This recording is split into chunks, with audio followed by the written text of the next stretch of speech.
highlight the success stories of entrepreneurs and business professionals. With your host, Andre Wright, CEO and founder of The Right Consult. Welcome to another episode of the Your Company Health podcast. My name is Andre Wright, and I'm so glad that you can join us today. Today's episode is sponsored by my new book, Visibility. You can get it on Amazon or my website, andrewright.com.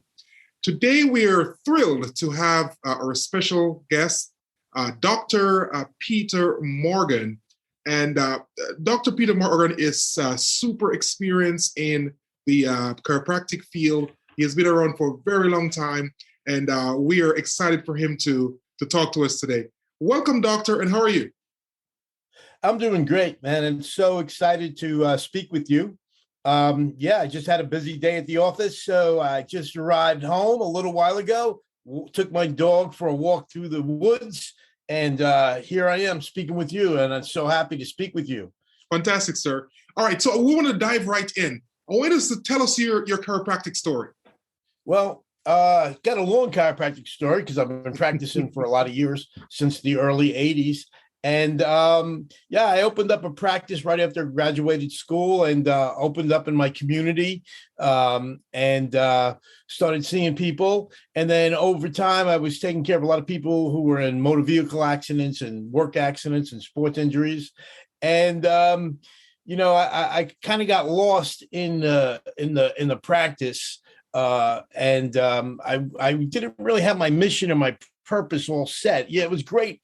It was great being a healer. It's great taking care of people, but there was like something missing was in my life. And then God showed me the way. And, everything since then, I found my purpose and my mission. I can explain that to you in a few minutes. Yeah. Great. And where are you located now? Where are you presently? Where are you? I practice in New York City. I practice in northern Manhattan by the George Washington Bridge. It's an area that's pretty much like a different country. That's one thing that's great about New York is New York has many different worlds in the city. So I'm in an area that's the second capital of the Dominican Republic. And it's on 180th Street in northern Manhattan. Last night I went to see the Big East tournament at the Madison Square Garden, and that only took me a 15-minute drive. So yeah, I'm in Manhattan. I'm in big time Manhattan. Nice. I love New York. I love New York. Yeah, it's a good place. All right, so tell us, why chiropractic? Well, I got into chiropractic because I was searching it. This is kind of a strange story too, and it could take a long time, but I was searching for chiropractic and I didn't know that it had existed, because I'll tell you what happened to me. I went to a rock and roll concert in 1969 called Woodstock. A lot of people have heard of it. It was a 3-day rock and roll political movement. There was several movements going on in New York in 1969. One was the protesting of the Vietnam War. Another one was a civil rights movement, all happening, in New York, because Harlem was their center for civil rights movement. And, everything happens in California and New York. So I went to this concert, and when I got there 2 days early. And I was 16 years old, and I was driven to the medical tents. At that time, there was a lot of people doing the hallucinogenic drugs, LSD and mescaline and things like that. So I asked the medical doctors how I could help, because they had set up these tents for all these people that were having bad acid trips. And they said, all you have to do is, sit with people, hug them, tell them everything is going to be all right. You're on a bad acid trip, and it's going to be done in a few hours. So I did that for 5 days at this Woodstock concert, and I wanted to have a job like something like that. But I thought it was going to be medicine. So I went to Italy. I went to medical school 10 years later. I still was in high school at that time. But then 10 years later, I was in medical school in Italy. And then I got into a motorcycle accident, and I went to a doctor's office because my back was so bad. And the first thing the doctor did was hug me and tell me everything is going to be all right. And that's what I was looking for. And so that's how I got into chiropractic. So it's kind of a long story, but that's how I got into chiropractic. That's a fantastic story. So I want you to tell us, what do you enjoy most about being a chiropractor? Well, so what happened was over the years, I started taking care. I opened up practice right after school. I started taking care of a lot of people and everything. But what was missing with me was my own purpose, my own mission. I didn't have a calling from God. I'm a very Christian-like person, and I'm always trying to listen to God with my mission. And just coincidentally, I found one of the things, if you want to be a very busy person in chiropractic, and it's the same in no matter what industry you're in. If you want to be busy in a certain area, that's where you want to make your life part of. So I joined the political organization in New York. I joined the International Chiropractic Organization. I got involved in those organizations. In the beginning, when I opened my practice, I was only a member, but shortly thereafter, I became an officer. And all the way where I became the executive officer, the treasurer, the vice president, and eventually the president of my own state organization here in New York. And just coincidentally, in 2001, while I was doing my service as these officers in the organization, our Twin Towers got attacked, and so we were able to mobilize chiropractors from all over the country, came to New York City at Ground Zero to adjust firemen, policemen, people who were looking for lost ones, maybe some picture or some memorandum or something. People were there for all different reasons. But we were there for 9 months, and I became like an administrator. We got to work with the Red Cross, and if you were a chiropractor and you wanted to serve at Ground Zero to get through the police barricades, you needed to end up eventually seeing me, and we would get a laminated card that said New York Chiropractic Council and Red Cross, and you could go through and work at 5 different respite centers that we had in the New York Ground Zero area for 9 months. So that's how I got involved. And that was really my first chiropractic mission trip. I had gone on mission trips with my church before, but I had never been on a chiropractic mission trip. And this was my first, and it was in my own city, in my own hometown. So it was kind of interesting and sad at the same time. Fantastic. And that's a good segue in terms of missions. And I see the beautiful picture behind you. I want you to tell us about your mission trips and how you got into it, and where do you go for these trips? Okay, so shortly after that happened at Ground Zero, I went with a friend and my wife and his wife, and we went to a really nice resort in the Dominican Republic. It had a golf course, it had beachfront, it was really pretty. And but we brought our chiropractic tables along because when we go on vacation, some of us chiropractors, we bring our tables and we'll adjust like the hotel workers and people, maybe people in the kitchen. We just take our tables and give it service. We like to give our service. So I was adjusting someone at one of the hotel workers, and she told me that her mom was really not feeling well, was really sick. And could I do the same thing that I did for her, where I put my hands on her spine? And it gave her an adjustment. And I said, certainly. So she said, my mom lives less than a mile from here. So she didn't have a car or anything. So we took a taxi, me and my friend. And when we got to her little village, I thought we were going to do a house call, but the village was so poor. And we were staying in this magnificent, beautiful hotel. And this village was so poor that there was not even a place to put my table inside her dwelling. It was just a shack with a tin roof. And when I put my table down to adjust her mom, all of a sudden, all these people were coming out from the village, just looking and seeing what we were doing, me and my buddy. And I just turned around and I said, and they were asking, can you do that for us? And I said, well, this has to be a mission trip. And because we were putting our hands on people, and these people, all the people wanted to have some of what we were providing.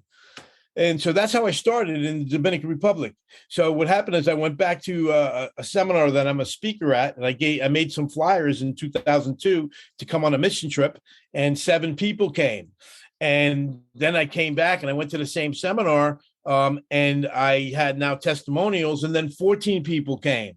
And all the way up from 2002 to 2008, I started doing mission trips in different countries. I did them in Trinidad, Tobago, all in the Caribbean, the Bahamas, Cuba, and all the way to 2008. And in 2008, I had 106 people come on my mission trip.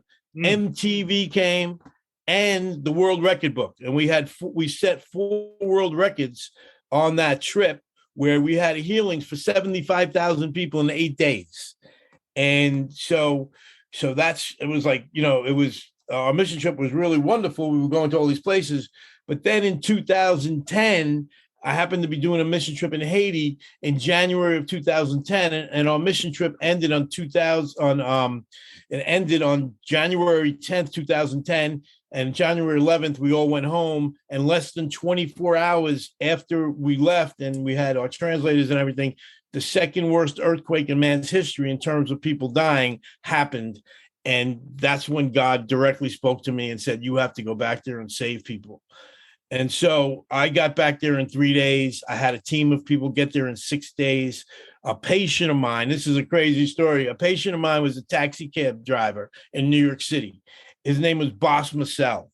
And he always used to come to my office and he always used to tell me he was famous in Haiti. But I never believed him because he always had these scrubby clothes. He smelled. He's always was coming in because he was in another accident, with his car, and he had these lawyers. So I just didn't believe him. But when the earthquake happened, I called him up. I said, are you really famous in Haiti? And did you have any property there? And sure enough, he had a big piece of property and he said he was famous. I still wasn't sure because he told me he didn't have the money and he wanted to go see his relatives and his land, but I had to pay for his ticket to go down there. So I did it. I took a chance. I paid for his ticket. We flew together. And when we got to the airports in Haiti were destroyed, so we had to fly into the Dominican Republic and drive. And when we got to the border, sure enough, this guy was famous.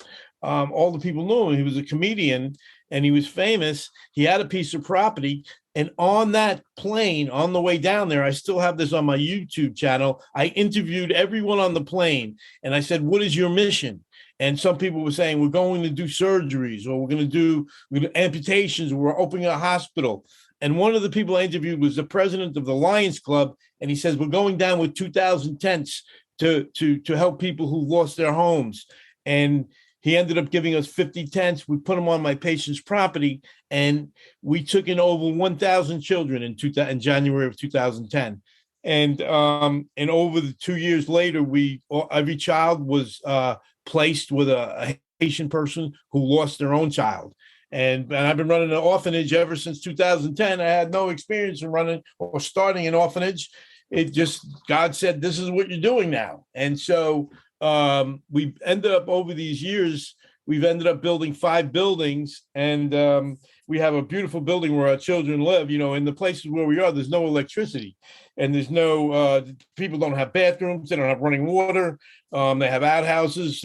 5 people in shacks will share an outhouse. 5 families will share an outhouse. Even they don't even have an house to themselves. I mean, it's severest poverty. Haiti has been really suffering. But here's the thing: the people are the most wonderful people you could ever meet. All of the people I ever met in Haiti are wonderful. I know a lot of terrible things have happened there, between earthquakes, the president being assassinated this year, 15 Christian missionaries were kidnapped, but we only seen really good people. So I don't even know how that happens down there, because we're never in any of that company for whatever reason, thank God. But we just see wonderful people. And so then, as we're doing all this work, I keep doing mission trips. I've done 106 mission trips, probably about 75 of them to Haiti, because before the earthquake, I used to go in different places. But since the earthquake, I really only go to Haiti and the Dominican Republic, because actually we stay in a hotel, which is very unusual too. The hotel we stay in is in both countries. It has an entrance from Haiti, it has an entrance from the Dominican Republic, and depending upon where your passport is stamped, you can exit either country. If your passport is stamped the right way, you can exit into Haiti. So me and you could be having lunch together. You could be in Haiti and I could be in the Dominican Republic, because my passport is stamped properly for Dominican Republic. Your passport is stamped properly for Haiti. But our orphanage and then this year we opened the birthing center, because in the area of Haiti that we're in, 1 in 80 women die in childbirth, because again, with no running water, with no bathrooms, no electricity, they're suffering. So we opened up these buildings. We got a nice building with bedrooms in it, and we got solar energy. And so we have electricity because we have solar powering. And And so we have a nice place for these women, totally free from donations, to come in and have their babies. They can get, they can see the doctor, and we have 4 midwives. They can come in, their first signs of pregnancy, if they're 2-3 months pregnant, come in. We have vitamins. We give a service, chiropractic as well. And then they'll have the babies there, and they'll have post follow-up visits. And when they come, we feed them too. So it's wonderful work that we're doing. It's pretty interesting. It's very interesting work. Yeah, and I mean, I'm just here in awe, because that's just fantastic work. And as I mentioned to you, we were talking earlier that it's a good thing to see someone so passionate about giving back to the community. And even me as a prospective patient, I would want to go to a chiropractor who I know is philanthropic and wants to give and build his community, and that's some good work that you guys are doing. And here's the thing: before I started doing these missions, you always, every business sometimes has a little stress to it, because you want to have new clients. If you don't have new clients, your business can have troubles. And so, in the years before I started doing mission work, it was really interesting. I worked really hard to create a practice. I would advertise, I would do talks everywhere, wherever chance you get to advertise your business, like any other business person. Yeah, of course. Once I started tapping into the laws of give and receive, which the 7 spiritual laws of success. And one of them is the law of give and receive. Once I started giving, because I already received everything. I grew up in New York. After I saw this poverty there, I mean, oh my God, it blew me away. And I realized that I've already been given everything. And once I tapped into that, it's my practice is like I was just telling you, just today, I just left. I worked from 9 to 1, and so many people. And I don't advertise anymore. I don't do any of these things to build your practice. And I'm busier than ever was. I mean, almost have like a waiting list practice. And it's all because the word gets out of you. It's the law of give and receive. If you're giving, people, you're going to get receiving. And it's a wonderful law. It's a wonderful thing to tap into. It is. And I totally believe in that.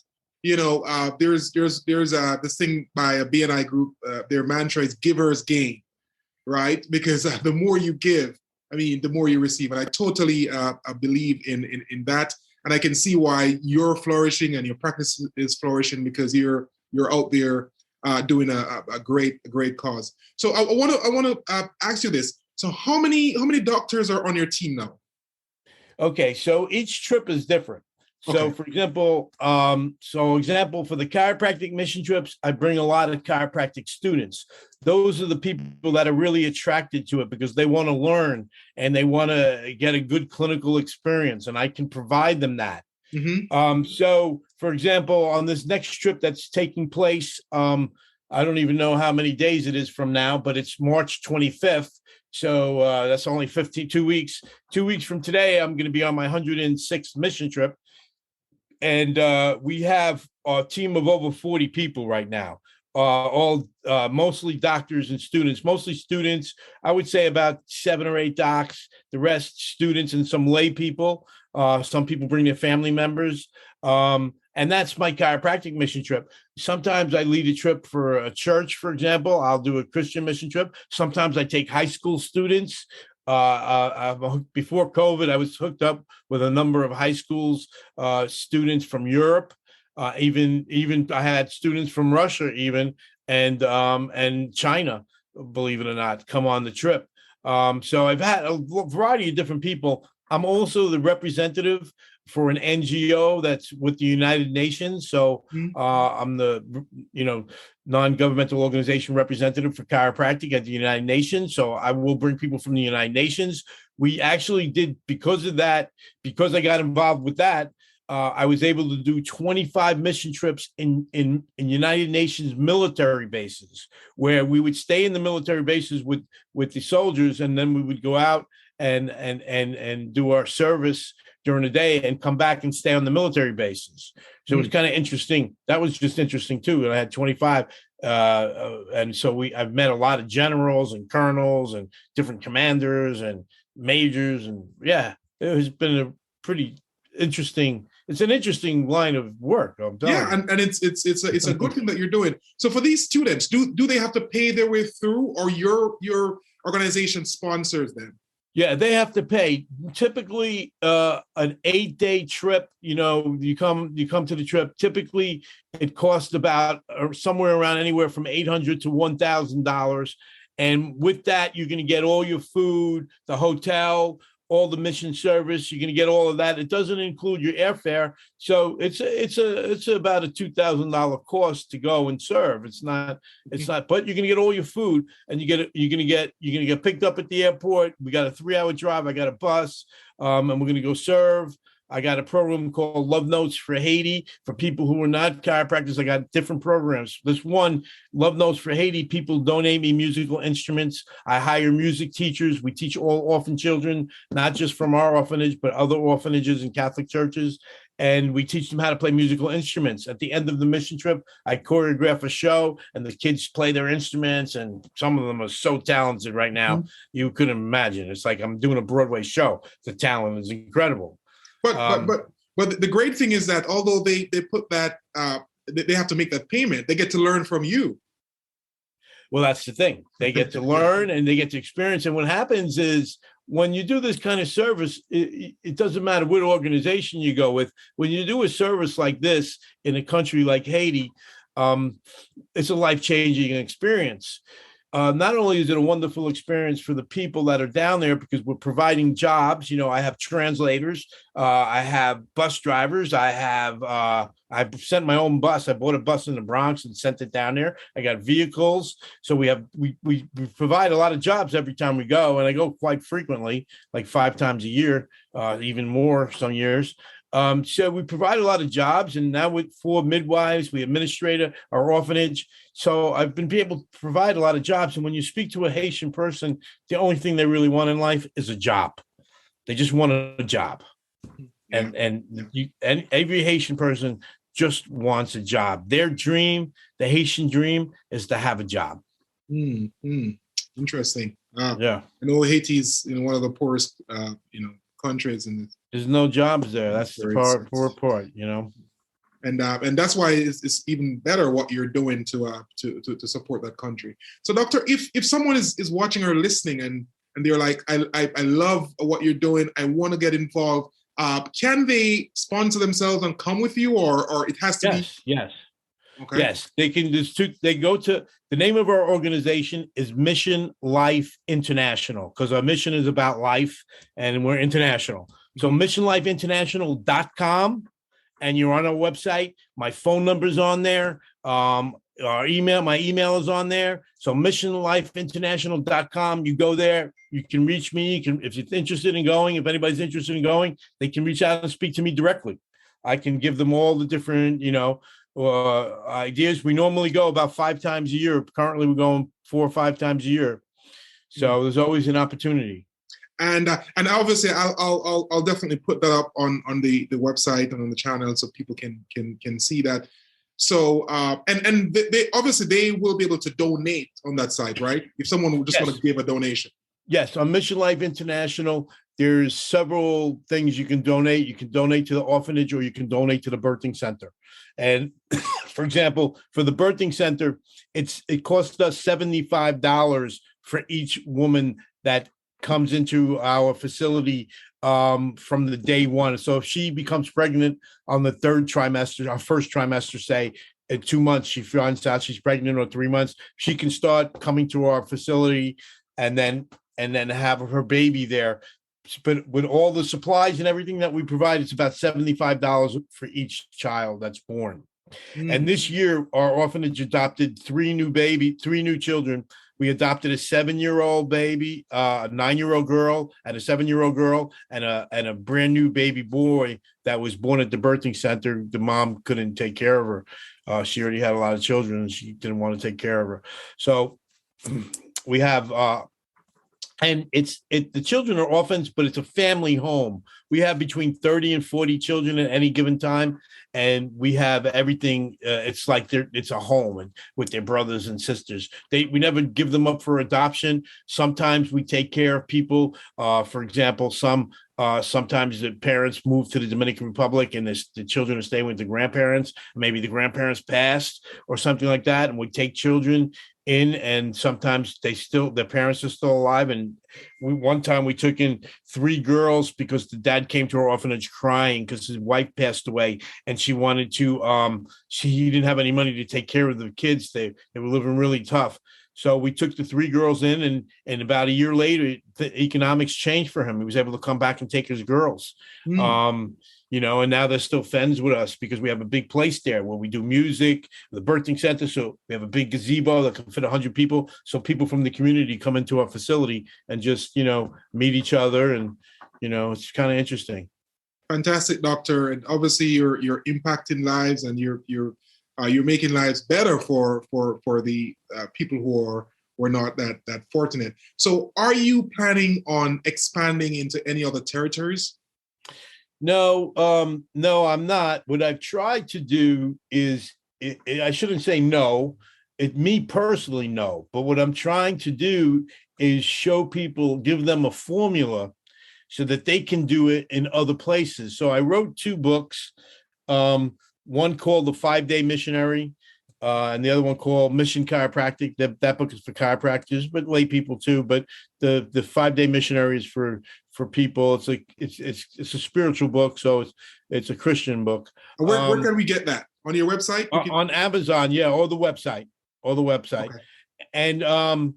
And so what I want to do is, for example, one of the people that have come on the trip and then became very involved in our organization, funding the birthing center and on the board of trustees of our organization, Kerith Powell, he's from Jamaica originally.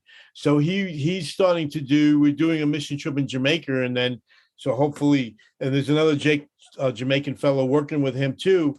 And so hopefully that process will start, and we'll have something similar in Jamaica. Although I'll go once in a while, probably I'll keep staying in Haiti, but also working with some people from Spain, and they want to do some mission work in Africa. So I'm trying to give people a formula to help them get started, because, I have the experience. So I can tell people how you do it. Like we have a nonprofit. We have a nonprofit in the United States. We have a nonprofit in the Dominican Republic. We have a nonprofit in Haiti, allowing us to do this kind of work legally. So there's legal things that you have to do. There's how you make contacts with people. So my book kind of explains how to do it. But I'm trying to teach people myself. When they come on my mission trip, I want them to do a mission trip somewhere else. I'm not going to be able to go, but they'll be able to go and start doing same type of work I'm doing in Haiti. They'll be able to do in some country in Africa or some other Caribbean country or something like that. And this is great, doctor. I mean, I can't believe we were running down. We could go on like for the entire day talking about, and obviously you're passionate about what you're doing. But I want you to tell us what's your greatest accomplishment? Well, I would just have to say my greatest accomplishment is being married 33 years and having 3 wonderful kids and still loving my wife like the day we met.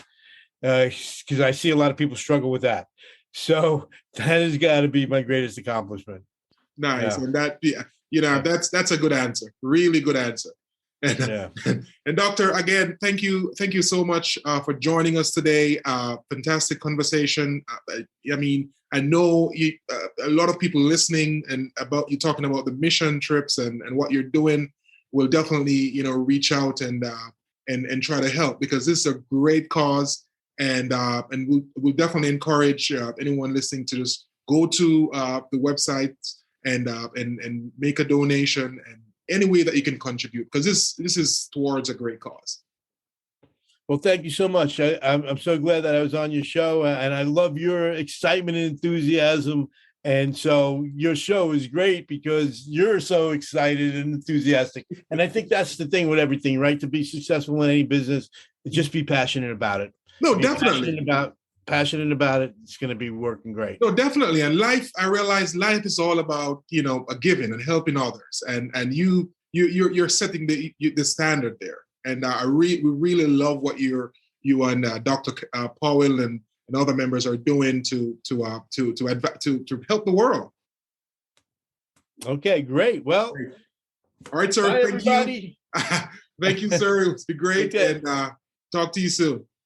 Okay, thank you. Bye. Thank you so much for joining us for this episode. Please visit our website at yourcompanyhealth.com. Also, you can listen to us on your favorite podcast platforms. Follow us on social media at Your Company Health. And lastly, subscribe to our YouTube channel for new episodes and highlights. Until next time, stay safe.